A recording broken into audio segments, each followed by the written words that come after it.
한국인이여 상놈이 되라라는 책이 있습니다. 진 웬셰라는 사람이 있었는데요. 중국인인데 이 중국인인 이 사람은 일본에서 대학원까지 유학을 하고 박사를 하셨습니다.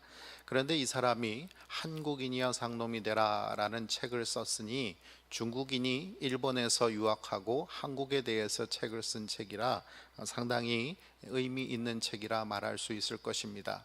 그 사람의 그 이력처럼 이 책에서는 한국 사람, 중국 사람, 일본 사람을 비교하면서 한국의 문화에 대해서 이야기하고 있는 내용들이 참 많이 있습니다. 그 중에서 한국 사람에 대해서 이야기하는데, 한국 사람은 사람들끼리 만나면 일본 사람이나 중국 사람들이 행하지 않는 아주 독특한 그런 모습이 있다는 것입니다. 그 첫 번째는 나이를 물어서 상하 관계를 따진다는 것입니다. 일본 사람, 중국 사람들은 당신 나이가 몇 살입니까? 이런 거 안 묻는데, 한국 사람들은 늘 나이를 물으면서 자기보다 위면 자기 나이 얘기 안 하고, 자기보다 아래면 내가 자기보다 나이가 많다라는 것을 과시해서 나를 형님으로 모셔라 라는 식으로 이야기를 한다는 것입니다. 나이를 묻는 거야 우리가 살아가면서 먹는 것이고 실제적으로 나이가 있는 것이니까 그렇다 치지만, 근데 지금은 통용되지 않는 거를 또 묻는다는 것입니다. 그 두 번째가 바로 양반이냐 상놈이냐 하는 것입니다. 그 집안의 혈통을 물음으로 인해서 그 사람이 양반 가문이냐 상놈 가문이냐 하는 것을 따져 묻으면서, 우리나라에 분명히 양반도 있고 상놈도 있고 중인도 있을 터인데 말하는 사람들은 모두 다 양반집 가문이라고 이야기를 하고 있다는 사실입니다. 사실 우리나라 사람들 이제는 태생을 가지고 얘기하지 않을 수 있는, 모두가 다 같이 평등한 사회를 살고 있음에도 불구하고 우리의 가치관 속에는 그 사람이 어떤 태생이냐, 혈통적으로 그 사람이 어떤 혈통을 타고났느냐 하는 것을 통해서 그 사람의 가치를 따지는 기준이 우리 안에 내재되어 있다는 것을 말해주고 있는 것입니다. 그런 부분에서 우리가 성경을 본다고 한다면 모세는 어떤 사람입니까? 그는 혈통적으로 레위 족속의 자손입니다. 제사장 가문이라는 것입니다. 그리고 그는 이집트의 노예로 살 수밖에 없는 운명이었음에도 불구하고 그는 어려서부터 바로의 궁정에서 이 이집트의 왕자로 자라났습니다. 결국 하나님께서 그가 태어나자마자 하나님께서 특별한 은혜로 그를 보호하셨고, 또 그를 신분을 이집트의 왕자로 살 수 있도록 특별히 섭리하셔서 그가 태어나는 그 순간부터 하나님께서 어떻게 함께 하셨는지를 성경에 다 기록하게 하셨던 그런 위대한 이스라엘의 지도자로 하나님께서 모세를 삼으셨다는 것을 우리는 성경 속에서 알 수가 있습니다. 그런데 그 다음 이 모세를 이어서 지도자가 된 여호수아, 그는 참 별 볼 일 없는 사람이었습니다. 성경의 인물들을 보면 누구의 아들이라는 식으로 이름이 나와 있는데, 사실 그 아들 때문에 아버지의 이름이 유명해지는 사람이 있는가 하면 그 아버지 때문에 아들의 이름이 유명해지는 사람도 있습니다. 예를 들면 이새의 아들 다윗이라고 할 때 이새는 누구입니까? 우리가 잘 알지도 못하는 사람인데 아들 하나 잘 둬가지고 이새라는 사람이 성경의 인물로 기록되어 있고, 또 우리는 이새라는 이름을 기억하고 있지 않습니까? 근데 다윗의 아들 솔로몬이라고 하면 솔로몬이 대단한 것 같지만, 사실은 다윗 덕분에 그 세대에 솔로몬이 범죄했음에도 불구하고 나라가 나눠지지 않고, 그 솔로몬이라는 아버지 때문에 그 아들 르호보암이 나라가 나눠지는 그런 일들이 벌어지는 것 아니겠습니까? 결국 성경을 보면 누구의 아들이냐 아니면 누구의 아버지냐라는 식으로 관점을 가지고 있다는 것을 봅니다. 그렇다면 여러분, 여호수아는 누구의 아들일까요? 성경은 눈의 아들이라고 말을 합니다. 그런데 눈이 누구냐라는 것을 하나도 기록하고 있지 않습니다. 결국 이 눈이라는 사람도 아들 덕분에 성경에 이름 한자 올린 사람이라고 말할 수 있을 것입니다. 정말 성경 농담이지만 성경에서 이 사람을 얼마나 가치 없게 보았으면 이름이 길었으면은 안 올렸을 텐데 눈 한자니까 올려준 거 아닐까 하는 생각도 해보게 될 만큼 기록이 없습니다. 그런데 여러분, 이렇게 눈의 아들 여호수아라고 했을 때 눈이라는 사람에 대해서 기록이 없다는 이야기는 그야말로 별 볼 일 없는 사람이었다는 것입니다.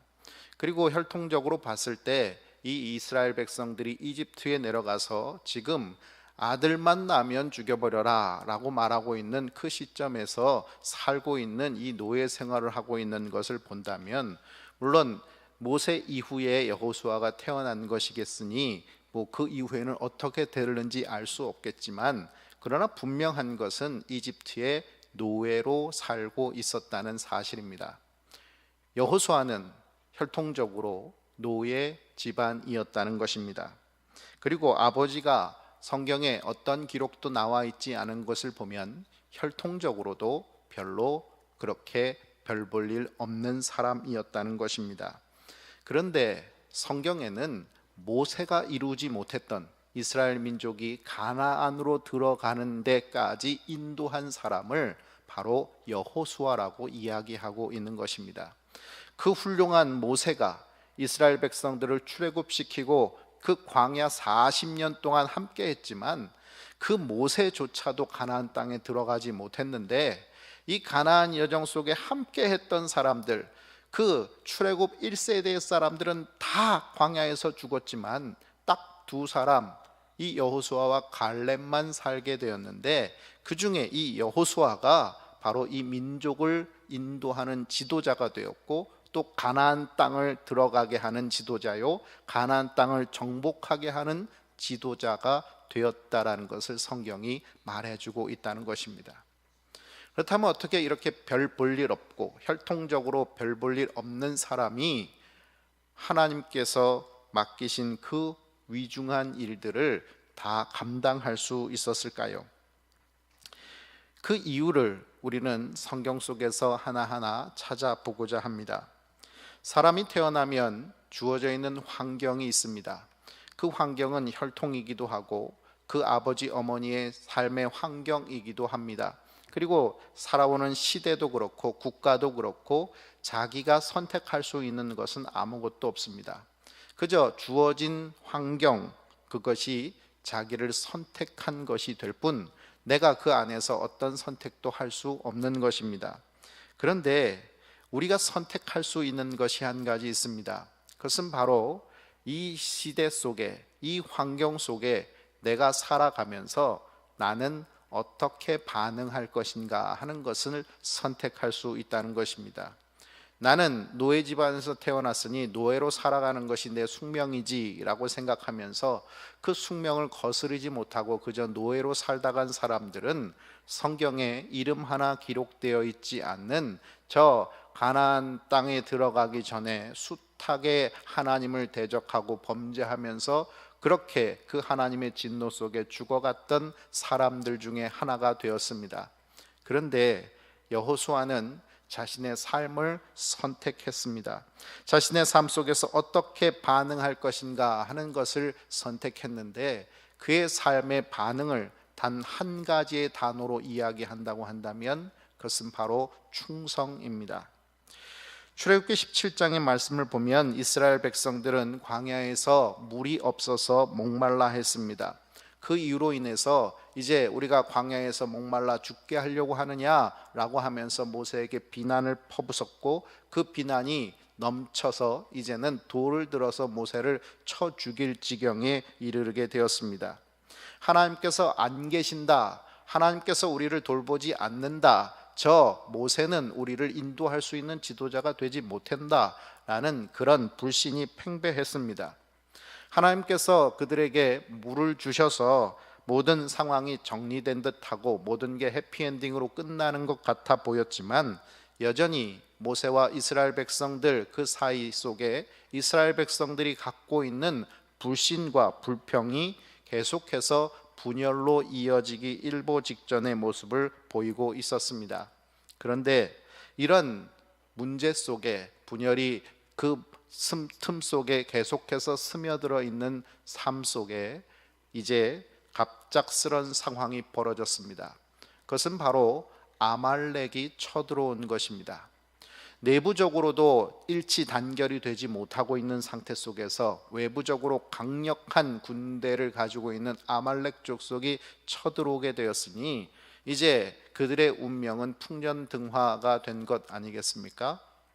그런데 사기는 땅바닥에 떨어져 있고 전쟁은 한 번도 경험해 본 적이 없이 그저 지푸라기 주서 벽돌 만들려고 그러면 그것이 평생의 자기 일이라고 생각하면서 그렇게 벽돌이나 만들고, 때리면 맞고, 먹지 못하게 하면 굶고, 죽이라고 하면 자기 자식들까지 죽일 수밖에 없는 운명을 살아왔던 이스라엘, 이집트 노예들이 이제 강력한 군대와 싸워야 되는 상황, 자기들 손에는 무기 하나 제대로 들려지지 않고 있는 상황 속에서 이제 대적해오는 저 아말렉과 싸워야 한다는 상황은 누가 봐도 이제는 우린 다 죽었다입니다.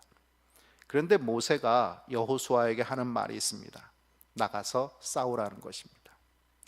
아무리 눈의 아들 여호수아가 모세의 종, 모세를 수종드는 자라고 할지라도 이 모세가 여호수아에게 지금 하는 말은 가서 네가 총알바지가 되어라 라고 말하는 것, 그것 외에 다른 것이 아닙니다.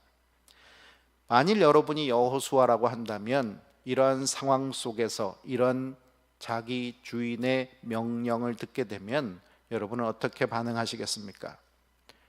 나보고 나가서 죽으라는 겁니까? 라고 말하면서 반항하지 않았을까요?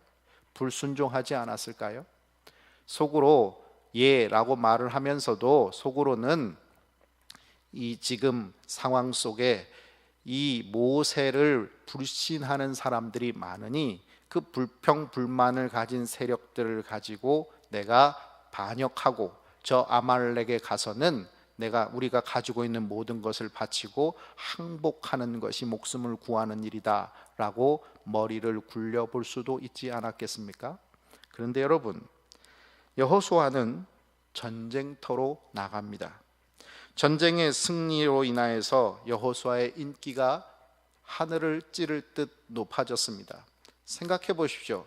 모두가 패배할 줄 알았는데 여호수아가 맨 앞에 서 있을 때 전쟁에 나가 있는 사람들은 모세가 손을 들고 기도했는지 손을 내렸는지 알 턱이 없지 않습니까? 그런데 여러분, 성경은 모세가 손을 들었을 때 이기게 하셨고 손을 내렸을 때 이스라엘 백성들이 패배했다라는 이야기가 기록되어 있지만 그것은 모세 옆에서 팔을 들고 있었던 사람들의 목격담일 것이지 실제로 이 전쟁에 나가서 싸우는 사람은 맨 앞에서 용맹스럽게 싸우는 여호수아밖에 더 보였겠습니까? 그럼 여러분, 다윗이 죽인 자는 만만이라고 얘기하는 소리처럼 사울은 뒤에서 명령만 하고 있었고 다윗은 앞에 나가서 싸웠더니 사람들이 사울이 죽인 자는 천천히요 다윗이 죽인 자는 만만이다 라고 노래할 정도였던 것을 기억한다면 모세는 뒤에서 기도만 하고 앉아 있었고 그리고 여호수아는 맨 앞에서 목숨 걸고 피 흘리면서 싸웠던 사람입니다. 누구를 높이겠습니까? 당연히 젊고 유능한 저 여호수아를 높이지 않았겠습니까? 사람들의 인기는 이제 모세에게서 여호수아에게로 옮겨갔습니다. 전쟁의 승리 속에서 사기는 온통 모세에게 있었던 모든 것들이 여호수아에게로 옮겨가고 있는 상황입니다. 그렇다면 여러분, 이쯤 되면 여호수아는 이제 모세 뒤로 물러가십시오. 이제는 젊은 세대가 다스릴 때가 됐습니다 라고 말하면서 앞에 나설 수도 있지 않았겠습니까? 그런데 여러분, 이 전쟁에 승리한 이후 여호수아가 한 일은 바로 모세의 수종자로서 회막을 지키는 일이었습니다. 한마디로 말해서 전쟁터에서는 장수로 그리고 정탐꾼으로 나아갈 때는 가장 하나님의 말씀에 충성하는 정탐꾼으로 그리고 아무 이웃도 없고 이름도 나지 않는 모세의 시종으로 그 모든 일들이 주어질 때마다 여호수아는 험한 일, 힘든 일 가리지 않고 자기에게 주어진 일에 충성을 다했다라는 것입니다. 한 역사 강사의 강의로 인해서 초심이라는 단어가 요즘 한국 사회에서는 참 유행하고 있습니다. 그 강사가 이야기하는 그 강의 내용을 들은 사람들은 초심을 지켜야만 이 나라가 바로 설 수 있겠구나 하는 그 뜨거운 강의에 모두가 다 감화가 됩니다. 그런데 여러분, 우리는 초심이라는 단어보다 목에 기부스가 들어갔지라는 소리를 더 듣게 됩니다. 목에 기부스했다라는 말을 어떨 때 씁니까? 전에는 안 그랬던 사람인데 이제는 변했다라는 말을 쓸 때 목에 기부스했다라는 식으로 말을 합니다.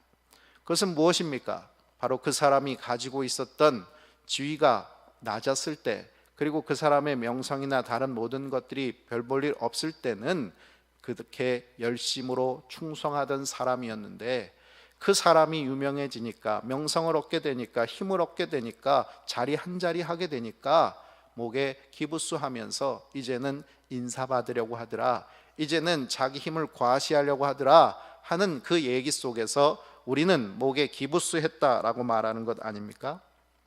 초심은 열심과 뒷심이 담겨 있는 말이라고 합니다. 그래서 초심을 가진 사람, 초심을 유지하는 사람은 열심으로 일할 수 있고 바로 뒷심을 발휘할 수 있다라고 말을 합니다. 여러분, 초심을 지키는 것이 얼마나 어려운지 우리가 자주 가는 유명한 음식점들을 보면 알 수가 있습니다. 처음에는 가보면 얼마나 손님을 모시는데 왕처럼 모시는지 모릅니다. 딱 들어가자마자 어서 오십시오 인사하는 것은 기본이요, 이쪽으로 앉으십시오 저쪽으로 앉으십시오 라고 편한 자리에 앉으시고 마음 편한 대로 하시라고 하고, 메뉴판 갖다 주고 뭐 비싼 거 안 시켜도 뭐라고 그러지 않고 얼마든지 자유롭게 시키라고 이야기하는 그 편안한 서비스, 그리고 무엇을 시켜도 정말 그 가격에 비교해서 너무 이거 해가지고 장사해서 돈 남을까 싶을 정도로 푸짐하고 풍성하게 갖다 주는 음식, 그리고 더할 바 없는 맛, 이 모든 것이 어우러짐으로 인해서 그 음식점들이 점점 유명해지기 시작을 합니다. 방송을 타기도 하고 그러면 사람들이 더 몰립니다. 그런데 그렇게 문전성시를 이루는 음식점을 가보게 되면 이제는 점점 초심이 변질되기 시작합니다. 그래서 사람이 왔는데 쳐다보지도 않습니다. 앉으려고 하면 거기 앉지 말라고, 저쪽으로 앉으라고, 이렇게 가라 저렇게 가라 말을 하기 시작을 합니다. 그리고 값싼 거 시키면은 사람 대접 안 받는 것 같은 느낌이 드는 그 차듯한 모멸감의 시선을 느끼게 됩니다. 갈비 시켜야지 갈비탕 시키면 마치 네가 이거 먹으려고 이 자리를 차지하냐 하는 식으로 쳐다보는 눈빛 때문에 갈비도 1인분은 시켜야 될 것 같은 불안감이 듭니다. 여러분, 더 많은 돈을 벌기 위해서 음식에 들어가는 공을 줄이기 시작하고 재료를 아끼기 시작을 합니다. 결국 초심을 잃어버린 음식점에 사람들은 한 걸음씩 덜 가기 시작하고 이제 사람들은 점점 줄어들고 그 음식점은 망하게 됩니다. 교회도 마찬가지입니다. 처음에는 구원의 감격 속에서 주님을 위해서 무엇이든지 일할 수 있습니다. 나는 주님의 신발끈을 맬 수 있는 자격도 없는 사람입니다 라고 말했던 그런 성경의 인물처럼 우리는 아무 것이라도 맡을 수 있다면 그것이 감격이요 은혜라고 생각하였습니다. 그런데 그 모든 맡겨주시는 일에 충성했던 초심과는 달리 시간이 지나면서 우리는 더 섬기라고 주시는 그 중한 직분을 목에 기부스를 하는 직분으로 바꿔가기 시작을 합니다. 더 섬겨야 되는데 덜 섬길 수 있는 곳을 찾는 아주 기발한 은사를 발휘하기 시작을 합니다. 몸을 써야 되는 곳에서는 천한 저런 이집트의 종들이나 하는 일이지 나같이 이집트의 왕자의 신분을 가진 사람이 할 수 있는 일이 아니라고 생각하기 시작을 하는 것입니다. 섬기는 일에도 편한 곳, 어려운 곳이 나누어집니다. 그러면서 우리는 마리아를 비난하고 마르다는 마리아를 깔보게 되는 것입니다. 우리는 초심을 돌아보아야 할 것입니다. 주님께서 우리를 목사로, 장로로, 권사로, 집사로 불러주셨습니다. 나를 구원해 주신 것만도 감격인데 우리 주님께서 나를 주님의 귀한 일들을 맡기신다라고 책무를 주시면서 직분을 허락해 주신 것입니다. 그 직분을 우리에게 주실 때 우리는 얼마나 감격했습니까? 저는 이 교회에 와서 몇 번의 장로 안수와 안수집사, 권사 안수를 경험했습니다. 그때마다 교육을 시켰고 그 교육 속에서 들었던 이야기는 나같이 자격 없는 자를 불러주신 하나님의 은혜에 대한 감사의 고백들이었습니다. 그리고 그 감사의 고백들 속에서 마지막에 결단할 때는 하나님 앞에 서야까지 하면서 예배의 자리, 기도의 자리, 봉사의 자리, 섬김의 자리 어느 곳 하나 빠짐없이 열심으로 감당하겠습니다, 충성하겠습니다 결단하고 서약하시는 그 이야기들을 들었고 그 서약서까지도 제 가장 중요한 금고 안에는 다 들어있습니다. 한마디로 말해서 제대로 안 하면 제가 그 서약서를 가지고 면전에 내보일 수 있는 증거물이 제 손에 들어있다는 것입니다. 그런데 여러분, 저는 단 한 번도 그 짓을 하지 않았습니다. 그 이유는 제가 그것을 들이민다고 한들 그것을 보면서 잘못했습니다 라고 말할 사람들은 아무도 없기 때문입니다. 모두가 다 생각하기를 나는 최선을 다하고 있다라고 생각을 하고 나는 충성하고 있다라고 생각하고 있기 때문입니다. 그런데 여러분, 그렇게 충성하는 사람들 옆에서 충성하지 않는다라고 말하는 사람들이 있습니다. 그렇게 열심을 다하고 있는데 사람들은 저 사람을 보면서 목에 기부스를 했다라고 말하는 사람들이 있습니다. 왜 그럴까요? 이유는 우리 사람들이 보기에가 아니라 하나님의 보시기에 부족함이 있다는 것입니다. 우리의 초심은 점점 우리의 마음 속에서 지워져 가고 있다는 것을 말해주고 있는 것입니다. 은퇴하면 나는 이제 안 해도 된다라는 생각이 우리 마음 속에 스며들다 보니 이제는 권사라는 직분은 가지고 있고 장로라는 직분은 가지고 있고 집사라는 직분, 목사라는 직분은 다 가지고 있고 싶지만 그 직분을 맡은 자로서의 역할은 감당하고 싶어 하지 않는 모습, 그저 명예직으로만 생각하고 있는 우리들의 모습이 우리 안에 넘쳐나고 있다는 것입니다.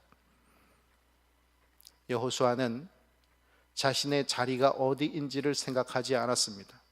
목숨을 내놓아야 되는 자리라면 자기 목숨을 생각하는 것이 아니라 그 자리에서 충성하기를 다했습니다. 인기가 하늘 높은 줄 모를 때에도 종의 자리로 다시 부르시면 종으로 역할을 감당하였습니다. 그야말로 충성했습니다. 목숨을 내놓아야 될 때도 충성했고 종으로 하찮고 보잘것없는 일을 해야 될 때도 충성했고 그 어느 곳 어느 때든지 그는 충성했습니다. 몸의 상태가 늘 건강하기만 했을까요? 모든 일을 다 감당할 수 있을 만큼 모든 상황과 환경이 늘 여호수아에게 은혜가 되고 감격만 됐을까요? 여호수아는 그런 상황과 환경에 휘둘리는 사람이 아니었습니다. 여호수아는 늘 충성했습니다. 여러분, 이쯤 되면 하나님이 알아주셔야 되는 건 아닙니까? 우리는 흔히 얘기합니다.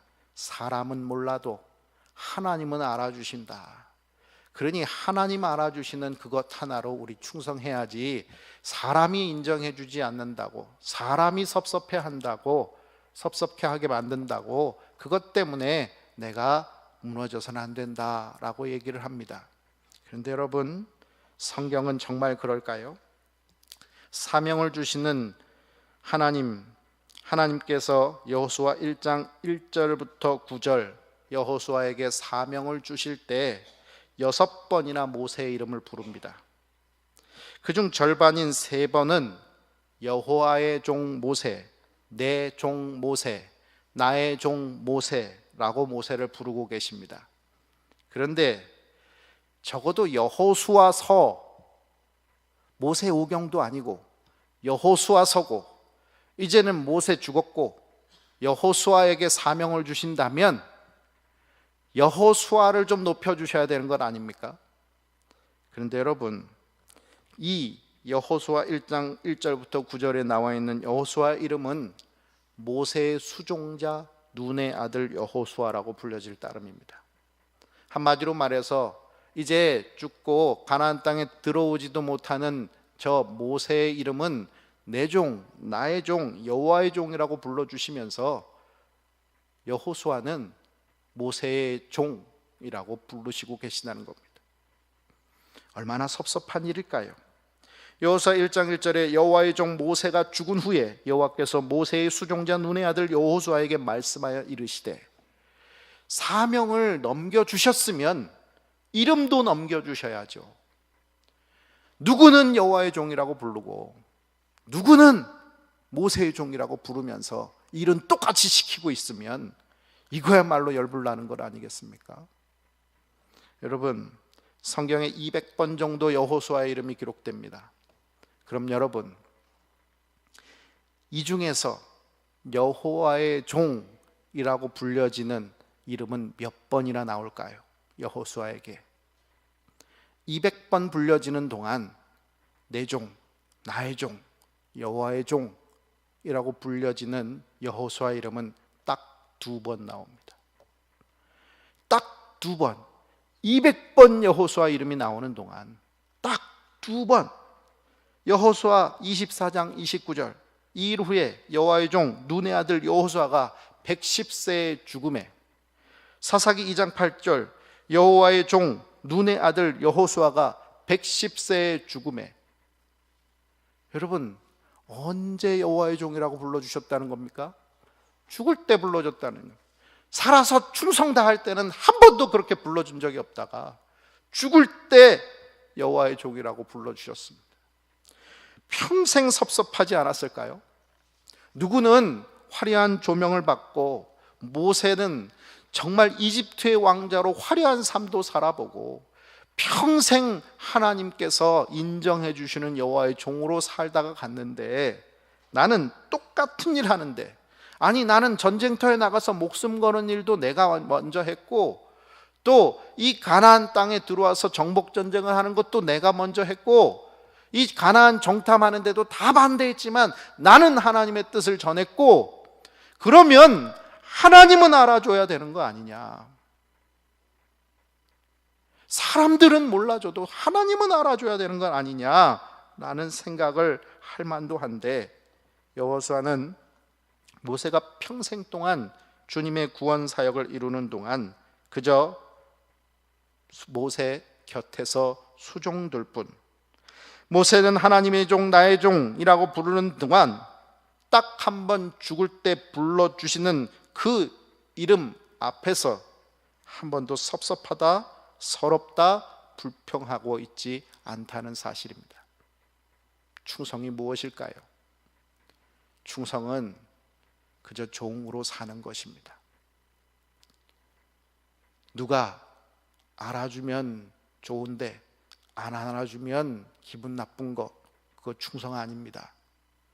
누가 수고하십니다 하면 좋은데 누가 수고한다는 소리 한마디도 안 하면 내가 뭐 지 종인 줄 알아? 이러면서 기분 나쁘면 충성하는 거 아닙니다. 충성은 기한이 있는 게 아닙니다. 70이면 충성하고 71이면 충성 안 하는 거, 그거 충성 아닙니다. 모세는 죽을 때까지 충성했습니다. 그러니까 하나님께서 여호와의 종, 나의 종, 내 종이라고 불러주지 않았겠습니까? 여호수아도 죽을 때까지 충성했습니다. 그래서 여호와의 종이라고 불러주신 것 아니겠습니까? 서럽고 서러워도 불평하지 않고 충성할 수 있었던 이유, 그것을 우리는 다른 곳에서 찾아서는 안 될 것입니다. 민수기 13장 16절에 이는 모세가 땅을 정탐하러 보낸 자들의 이름이라 모세가 눈의 아들 호세아를 여호수아라 불렀더라. 자기의 새로운 이름을 간직했기 때문이라는 것을 우리는 알 수 있습니다. 출애굽기 3장 14절 14절에 여호와라는 이름의 의미가 밝혀져 있습니다. 스스로 있는 자라 하는 이 이름의 뜻은 바로 하나님께서 이 백성과 함께 언약하실 때 그 약속하신 바를 영원히 지키시는 분이라는 것으로 묘사가 되고 있는 이름입니다. 모세가 호세아를 언약의 하나님과 연관된 이름인 여호수아로 계명한 것은 향후 가나안 정복 전쟁의 지휘자로서 호세아가 여호수아가 되어서 앞으로 수행해 나가야 할 책무가 어떠하다는 것을 보여주고 계시는 것입니다. 여호수아는 호세아였던 자신의 이름 안에 여호와 하나님의 이름을 넣어주신 하나님의 놀라운 사명을 충성으로 감당하고 있는 것입니다. 자신의 이름 안에 하나님의 약속이 들어있다는 것, 하나님께서 눈의 아들, 별 볼 일 없는 혈통의 사람, 이집트의 종, 노예, 정말 태생적으로는 아무것도 기대할 것이 없는 사람, 모세의 수종자, 몸종, 그래서 할 일이라고는 남의 종노릇밖에 할 수밖에 없는 사람, 그랬던 호세아를 하나님의 언약을 감당할 수 있는 사람, 여호수아로 바꿔주셨다는 사실, 바로 그것 하나 때문에 그는 어떤 일이 있어도 섭섭하지 않았고, 어떤 일이 주어져도 목숨을 걸 수 있었고, 어느 때에도 그는 충성할 수 있었던 것입니다. 오늘 우리에게는 그리스도인이라는 이름이 주어져 있습니다. 그리스도인, 바로 우리의 이름 앞에 예수 그리스도라는 이름이 우리 안에 들어있는 것입니다.